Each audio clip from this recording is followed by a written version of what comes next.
Hello साथियों, क्या हालचाल। आपका स्वागत है आपके अपने परिवार शिक्षा एम्पायर में। तो कैसे हैं आप सभी। जल्दी से लाइक शेयर सब्सक्राइब करो और अपने चैनल को बढ़ाओ, शेयर करो अपने दोस्तों को, सखा संबंधियों को, जितने भी आपके दोस्त हैं, सखा संबंधी हैं, मित्र हैं, महिलाएं मित्र हैं, सभी को बुलाओ, उनको बताओ कि यहाँ क्लासेस फ्री चल रही हैं। अभी सभी को पता नहीं है ना, क्योंकि नया नया अभी स्टार्टअप है, नए नए क्लासेस चल रही हैं। तो सभी को, जिनको नहीं पता है, उनको सबको बुलाओ और यहाँ अपने परिवार से जोड़ो, अपने परिवार को बढ़ाओ। शिक्षा एम्पायर आपका अपना ही परिवार है। तो आज हम संधि के अंतिम पड़ाव पर पहुंच चुके हैं, उसकी अब शुरुआत कर रहे हैं। क्या है वो? विसर्ग संधि हम शुरुआत करेंगे, जिसमें स्वर संधि, व्यंजन संधि हम देख चुके हैं। विसर्ग संधि शुरू करेंगे। विसर्ग संधि के अंदर भी कुछ नियम आते हैं, उनको अब एक एक करके हम देखेंगे। तो शुरू करते हैं अपनी क्या, विसर्ग संधि। तो विसर्ग संधि, यदि विसर्ग के बाद या तो स्वर हो, विसर्ग के बाद ये विसर्ग का चिन्ह है ना, विसर्ग है। यदि विसर्ग के बाद या तो स्वर हो या व्यंजन से मेल हो, तो इनके मेल से जो भी हमारा विकार बनेगा, इनके मेल से जो विकार बनेगा हमारा, वह विसर्ग संधि होगी। वहां विसर्ग संधि होगी। वो कैसे होगी? जैसे कि यहां है निह प्लस वात,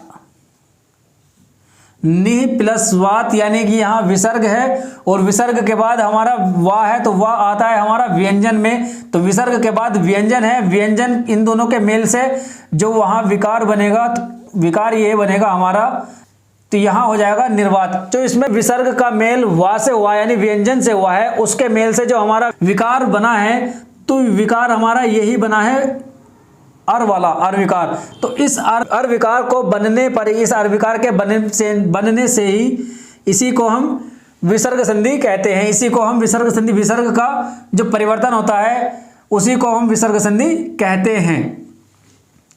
तो यहां ये विसर्ग संधि का एक उदाहरण है। तो विसर्ग संधि हमारी, हम विसर्ग संधि को विभाजित करते हैं दो प्रकारों से।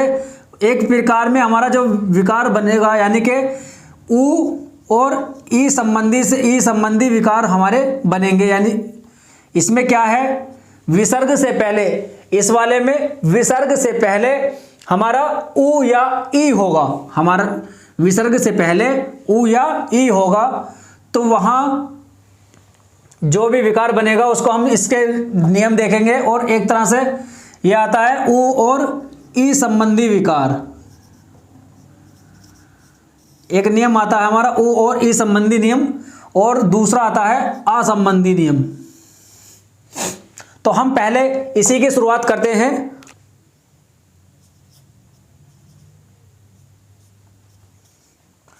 उ और ई संबंधी। अब इसके अंदर भी कुछ नियम आते हैं। पहला नियम है,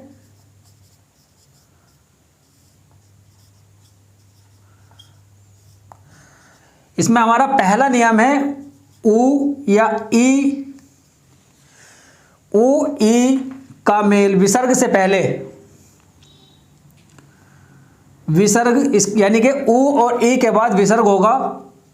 तो ये पहला नियम है हमारा, विसर्ग से पहले उ और ई होगा। विसर्ग के बाद हमारा चाहो या छा, चा या छा हो, तो इसमें विसर्ग का जो परिवर्तन होगा, विसर्ग का परिवर्तन शा में हो जाएगा।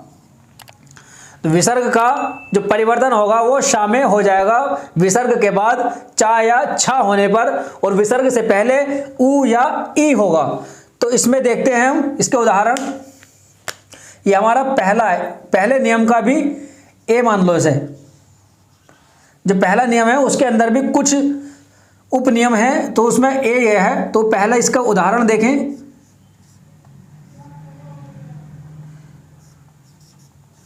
निह प्लस चय, नी प्लस चय, तो यहाँ विसर्ग है हमारा, नी के बाद विसर्ग है तो नी हो गया। और विसर्ग से पहले जो है विसर्ग से पहले ई है, विसर्ग से पहले ई है तो नी ही हो गया। और विसर्ग के बाद चा है, विसर्ग के बाद चा है तो विसर्ग का जो परिवर्तन होगा हमारा वो शा में हो जाएगा। अब शा में परिवर्तन होगा तो यहां क्या बनेगा हमारा, निश्चय बनेगा, निश्चय बनेगा। जैसे दूसरा देखें, निहि प्लस छल, निहि प्लस छल, विसर्ग से पहले ई है और विसर्ग के बाद में छा है तो यहां भी शा हो जाएगा, तो यहां बनेगा क्या, निश्चल। एक और देख लेते हैं, जैसे कि दूह है, दूह, यहां विसर्ग से पहले ऊ है और विसर्ग के बाद में छल देख ले तो यहां क्या हो जाएगा, दुष्छल हो जाएगा।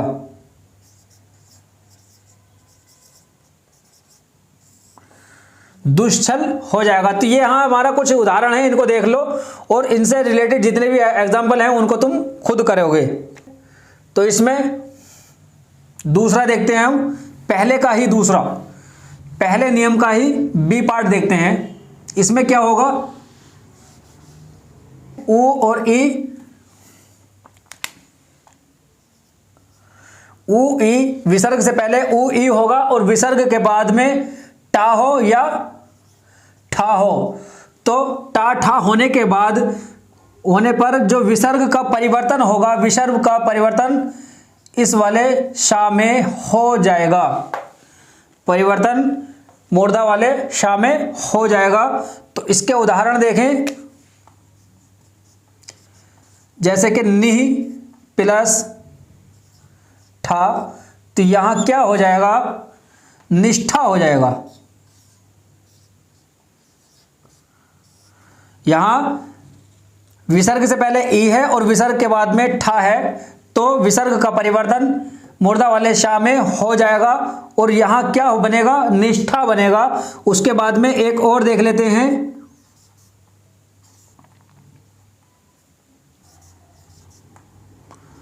धनु, धनु प्लस टंकार, तो यहां क्या बनेगा, धनुष टंकार, धनुष टंकार।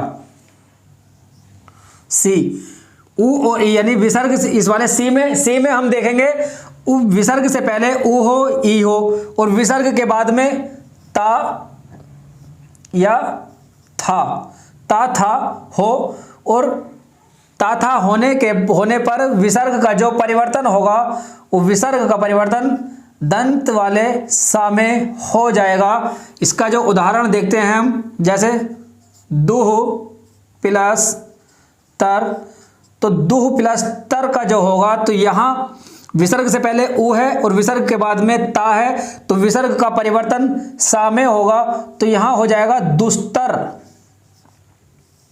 यहां हो जाएगा दुस्तर। और दुस्तर का जो अर्थ होता है आकाश।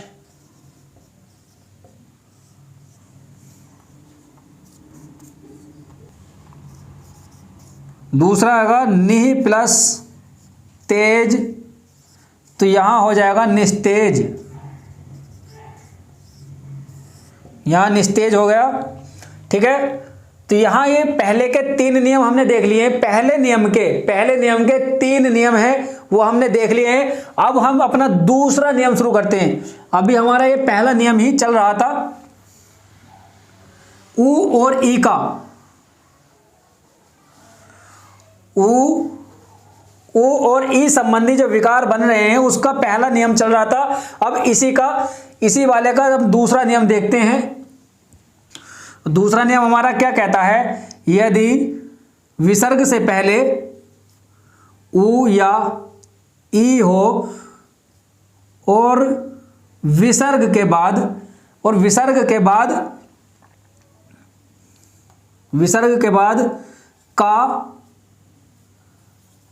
का खा या पा पाफा हो तो, काखा पाफा हो तो विसर्ग का जो परिवर्तन होगा वो मूर्धा वाले शा में हो जाएगा। कैसे देखते हैं।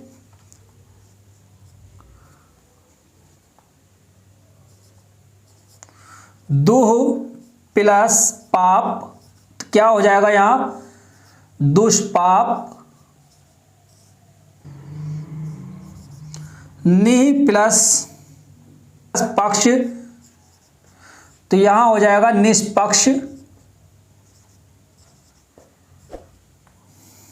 यहां फिर दूसरा देखें, दुह प्लस कर्म, दुह प्लस कर्म, तो यहां विसर्ग का जो परिवर्तन होगा वो शा में होगा, तो यहां दुष्कर्म हो जाएगा, दुष्कर्म। चौथा देखें, अविहि प्लस कार, तो क्या हो जाएगा यहां आविष्कार हो जाएगा।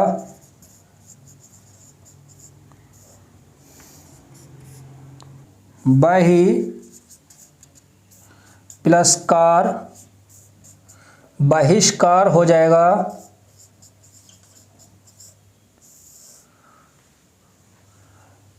दुष्पाप, निष्पक्ष, दुष्कर्म, आविष्कार, बहिष्कार, ये सब इसके दूसरे नियम के उदाहरण हैं ये सब। अब तीसरा नियम देखें, यही देख लेते हैं।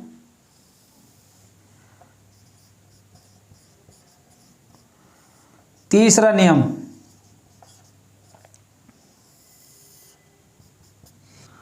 तीसरा नियम कहता है यदि विसर्ग से पहले उ ई हो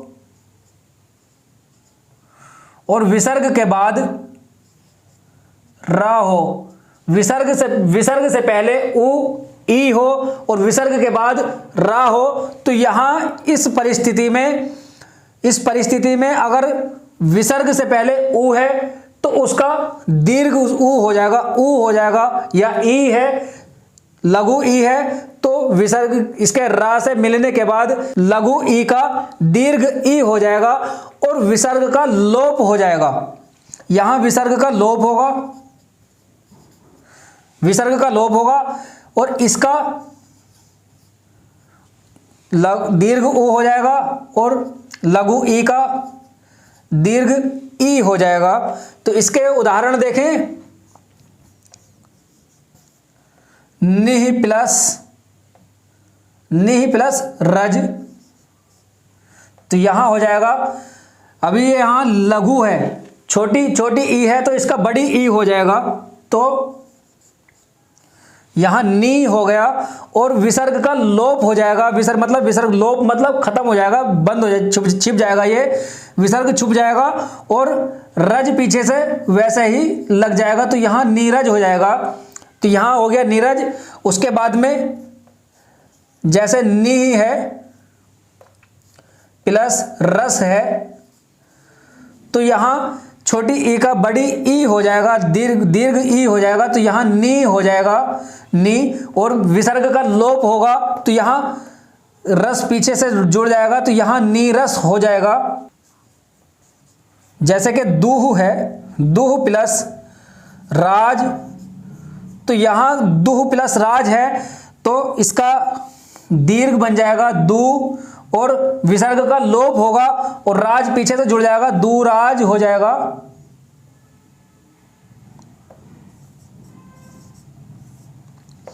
दूराज।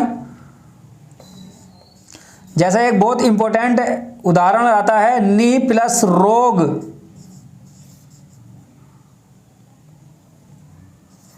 नी प्लस रोग, तो यह निरोग हो जाएगा, निरोग।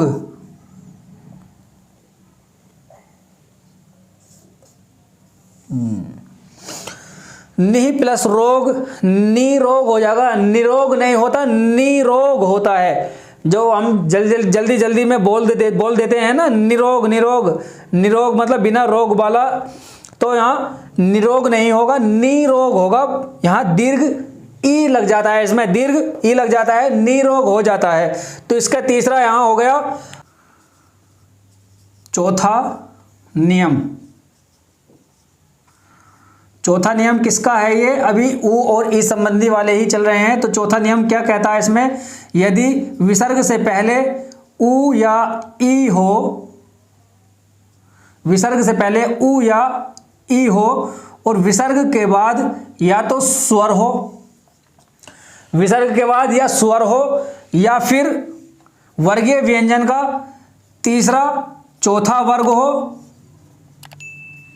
या फिर अंतस्थ व्यंजन हो, या र ल व, और अंतस्थ व्यंजन के साथ ही हा भी हो। तो इसमें इन परिस्थितियों में विसर्ग का मेल यदि इन सभी में से किसी से भी होगा तो विसर्ग का परिवर्तन रा में हो जाएगा। किस में हो जाएगा? रा में हो जाएगा। कैसे होगा? जैसे निह प्लस आहार है, निह प्लस आहार है, तो यहां स्वर है हमारा, विसर्ग का जो मेल हो रहा है स्वर है और विसर्ग से पहले ई है, तो यहां विसर्ग का जो परिवर्तन होगा वो रा में हो जाएगा।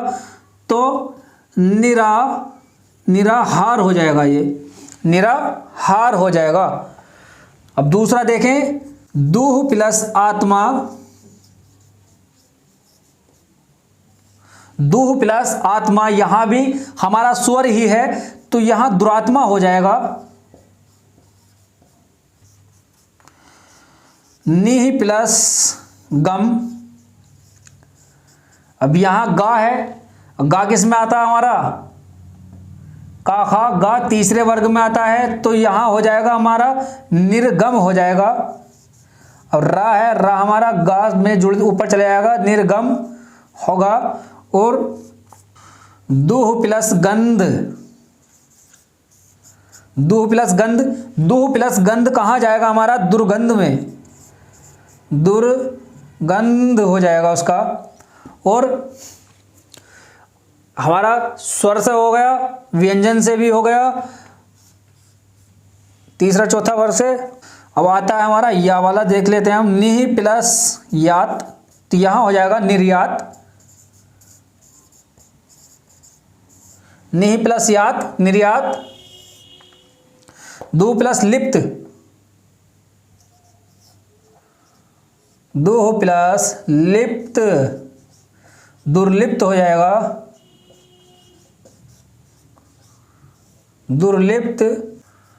नेह प्लस वाह, निर्वाह हो जाएगा।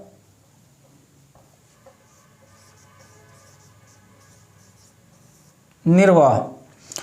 तो ये हमारा चौथा नियम हो गया। अभी एक नियम और है, इसमें 5 नियम आते हैं। उ और ई संबंधी वाले में ही 5 नियम आते हैं और उसमें भी पहला जो नियम है उसमें भी 3 नियम आते हैं। तो कुल मिलाकर हमारे कितने नियम आते हैं? 5 और 3 8, कुल हमारे 8 नियम हो जाते हैं। 8 नहीं 7 हो जाते हैं, पहले वाले में ही 3 है और बाकी 4 और हैं, तो 7 नियम हो जाते हैं।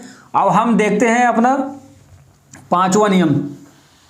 यहां हमारा 5वां नियम आता है। तो 5वां नियम क्या कह रहा है? 5वां नियम कह रहा है उ या ई, यानी विसर्ग से पहले उ या ई हो और विसर्ग के बाद सा, शा और शा हो, तो विसर्ग, इनके मेल से विसर्ग या तो यथावत रहेगा, जैसे है वैसे का वैसे ही विसर्ग रहेगा, या फिर विसर्ग का परिवर्तन सा में होगा। तो यहां ये दोनों तुम्हें देखने को मिलेंगे।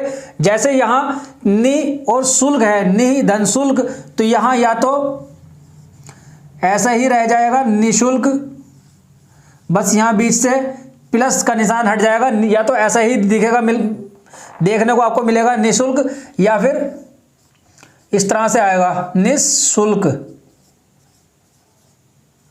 या फिर ऐसा देखने को मिलेगा।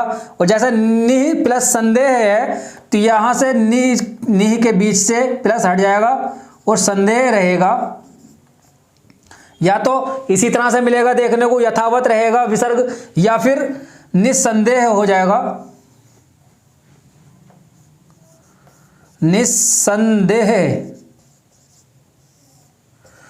ठीक है। या फिर निस्पर्श है तो या तो ऐसा ही रहेगा निस्पर्श, या फिर निस्पर्श, निस्पर्श, यहां भी दुस्साहस, दुस्साहस, दुस्साहस। निस्सीम है, यहां निह और सीम है, तो या तो निह सीम या फिर निस्सीम हो जाएगा।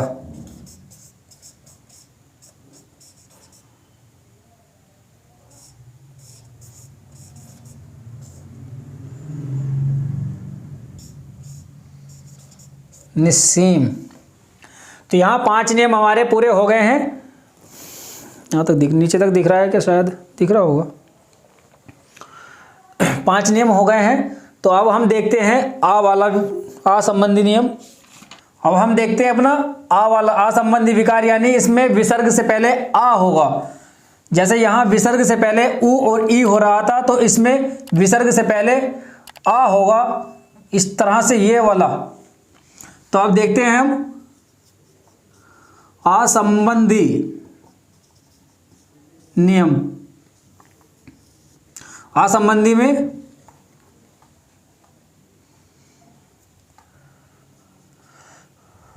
विसर्ग से पहले आ होगा प्लस ऐसे, या फिर इसको पूरा इस तरह से दिखा दो।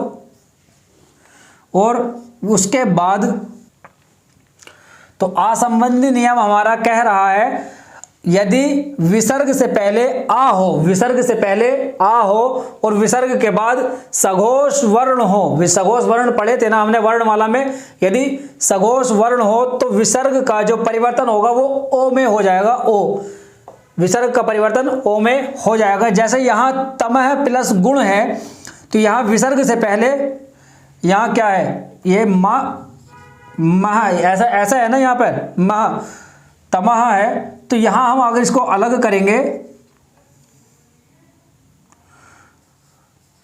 तो इससे ये हटेगा, ये आएगा तमह, तमह आएगा। और जब यहां सघोष वर्ण पीछे जुड़ेगा, पीछे सघोष वर्ण होगा, तो ये ओ में परिवर्तित हो जाएगा, तो यहां तमो हो जाएगा, तमो, तमो हो जाएगा। और पीछे क्या है, गुण है, तो तमोगुण हो जाएगा। इस तरह से आता है। इसमें आ है, विसर्ग से पहले यहां आ जुड़ा है, तो उसका ओ हो जाएगा। अब देखो यहां क्या हुआ हमारा, तमह गुण का तमोगुण हो गया, तमोगुण। रजा गुण का रजोगुण हो जाएगा, उसी तरह से रजोगुण। और मनह रथ का मोस्ट इंपॉर्टेंट है ये, मनह रथ का मनोरथ हो जाएगा, बहुत ज्यादा पूछा जाता है। मनोरथ। सरह प्लस वर का सरोवर हो जाएगा।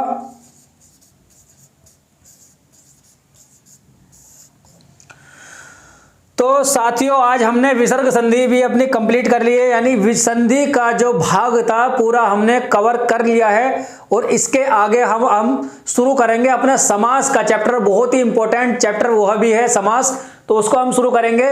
तो मेहनत तब तक करते रहें, मेहनत ही तुम्हें सफलता तक पहुंचाएगी।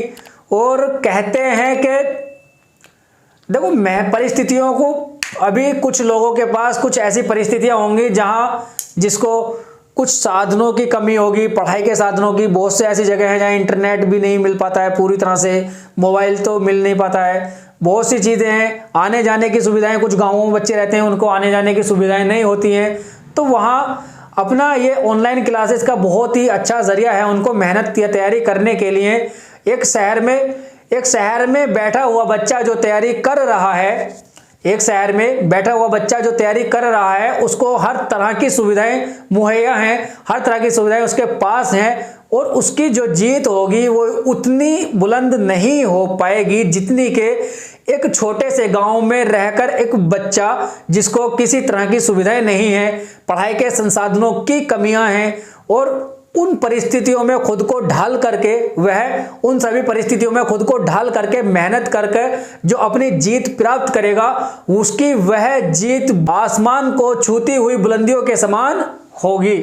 तो मेहनत करते रहें, ये मत घबराना, ये मत सोचना कि हम यार गांव में हैं, यहाँ कुछ नहीं है, हमारे पास साधन नहीं है। करने वाले के लिए बहुत कुछ होता है और ना करने वाले के लिए बहाने बहुत होते हैं। तो बहानों से अपने आप को छुटकारा दिलाएं और मेहनत करते रहें। बहुत से अभी तुम उठा करके देखोगे, इतिहास उठाकर अभी तुम इतिहास उठाकर देखो तो बहुत से ऐसे विद्वान हैं, ऐसे विद्वान सामने आए हैं जिनको पढ़ने के लिए क्या क्या करना पड़ा है। उनके बारे में अगर तुम पढ़ोगे तो तुम्हें अंदर से हिम्मत मिलेगी। तो उनके बारे में पढ़ते रहो, महान व्यक्तियों के बारे में पढ़ो, तुमको भी हिम्मत मिलेगी और कामयाबी तक पहुंचोगे। कहते हैं जो व्यक्ति परिस्थितियों में खुद को ढाल लेता है, जो व्यक्ति परिस्थितियों में खुद को ढाल लेता है, असल में सबसे ज्यादा सुखी वही व्यक्ति होता है। तो परिस्थितियों में खुद को ढालो, परिस्थितियों से अपने आप को सामना करो, परिस्थितियों से भागो मत कि यार मेरे पास वो नहीं है, मैं ये नहीं कर सकता, वो कर सकता, हर कोई कर सकता है। परिस्थितियां सबके सामने आती हैं। इतिहास उठाओ, इतिहास में भी जो महान व्यक्ति रहे हैं, अधिकतर उनका पिछला इतिहास देखोगे तो उनके साथ में इतनी सारी परिस्थितियां थी, उन्होंने कैसे फेस किया, उन सभी को देखो, मेहनत करो, रणनीतियां बनाओ, कैसे कैसे हमें पढ़ना है वो सब देखो। ठीक है, तो आज हम अपना सेशन यहीं तक रखते हैं। तब तक के लिए हंसते रहें, मुस्कुराते रहें, अपना और अपनों का बहुत सारा ख्याल रखें। धन्यवाद, जय हिंद।